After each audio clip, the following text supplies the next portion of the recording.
اعوذ باللہ من الشیطان الرجیم بسم اللہ الرحمن الرحیم۔ آسمان سے آئے ایسے دو فرشتے جو آج بھی بابل کے کنویں میں الٹا لٹکے ہوئے ہیں۔ یہ فرشتے زمین پر کیوں آئے تھے اور ان کو بابل کے کنویں میں کیوں لٹکا دیا گیا، اور انہیں فرشتوں نے کون سا ایسا کام کیا جس کی وجہ سے قیامت تک یہ الٹا لٹکے رہیں گے۔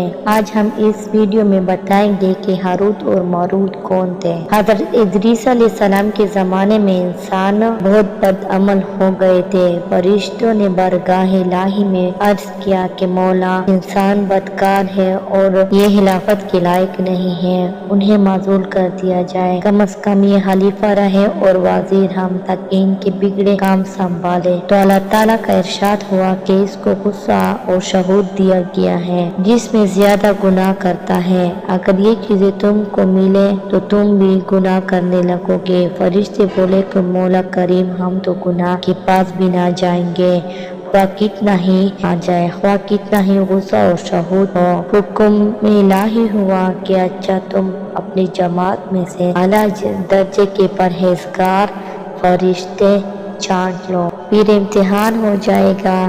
چنانچہ ہاروت اور ماروت جو بڑے عبادت گزار فرشتے تھے، انتخاب میں آ گئے۔ حق تعالیٰ ان کو یہ چیزیں یعنی غصہ اور شہود دے دی اور شہر بابل میں اتار دیا، اور فرمایا کہ تم قاضی بن کر لوگوں کا فیصلہ کیا کرو اور روزانہ اسم اعظم کے ذریعے شام کو آسمان پر آ جایا کرو۔ یہ دونوں ایک مہینے تک ایسے ہی آتے جاتے رہے۔ اتنے عرصے میں ان کے عدل و انصاف کا عام چرچا ہو گیا اور وہ بہت مقدمے ان کے پاس آنے لگے۔ ایک روز ایک نہایت حسین و جمیل عورت جس کا نام زہرہ تھا، یہ ملک فارس کی رہنے والی تھی، اس نے اپنے خاوند کے خلاف مقدمہ دائر کیا۔ یہ دونوں اسے دیکھتے ہی عاشق زار ہو گئے۔ اسے برے کام کی خواہش کی۔ اس نے کہا کہ میرا دین کچھ اور ہے اور تمہارا دین کچھ اور، اختلافات ہوتے ہوئے یہ نہیں ہو سکتا، نیز میرا شوہر بہت غیرت مند ہے، اگر اسے خبر لگ گئی تو وہ مجھے قتل کر دے گا، لہٰذا پہلے تو آپ میرے بت کو سجدہ کرو اور پھر میرے شوہر کو قتل کرو، پھر میں تمہاری اور تم میرے۔ انہوں نے انکار کر دیا۔ وہ چلی گئی، مگر ان کے دل میں اس کے عشق کی آگ بھڑک گئی۔ آخر اسے پیغام بھیجا کہ ہم تیرے گھر آنا چاہتے ہیں۔ آنکھوں پر یہ دونوں اس کے گھر پہنچ گئے۔ اس نے اپنے آپ کو آراستہ کیا، ان سے بولی کہ یا تو آپ لوگ مجھے اسم اعظم سکھا دیں، یا بت کو سجدہ کرے، یا شوہر کو قتل کرے، یا شراب کم ہے۔ انہوں نے سوچا کہ اس میں اسرار الہی ہے، اس کو ظاہر کرنا بہت ظلم ہے، بت پرستی کرنا شرک ہے اور قتل حقوق العباد، لاؤ شراب پی لے۔ چنانچہ شراب پی لی۔ جب شراب پی کر مست ہو گئے تو زہرہ نے ان سے بت کو سجدہ بھی کروا لیا، اپنے شوہر کو قتل بھی اور اسم اعظم بھی پوچھ لیا۔ زہرہ تو اسم اعظم پڑھ کر صورت بدل کر آسمان پر پہنچ گئی۔ حق تعالیٰ اس کی روح کو زہرہ ستارے سے متصل کیا اور اس کی شکل زہرہ ستارے کی طرح ہو گئی۔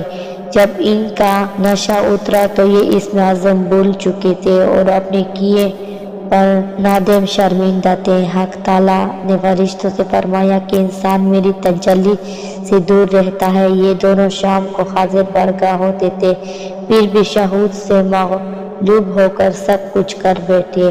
اگر انسان سے گناہ سرزد ہو تو کیا تعجب ہے۔ تمام فرشتوں نے اپنے خطا کا اقرار کیا اور اپنے زمین والوں پہ بجائے لعن طعن کرنے کے ان کے لیے دعائے مغفرت کرنے لگے۔ قرآن میں فرماتا ہے وَالْمَلَائِكَةُ يُسَبِّحُونَ بِحَمْدِ رَبِّهِمْ وَيَسْتَغْفِرُونَ لِمَنْ فِي الْأَرْضِ۔ پھر یہ دونوں حضرت ادریس علیہ السلام کی بارگاہ میں حاضر ہوئے اور شفاعت کے طالب ہوئے۔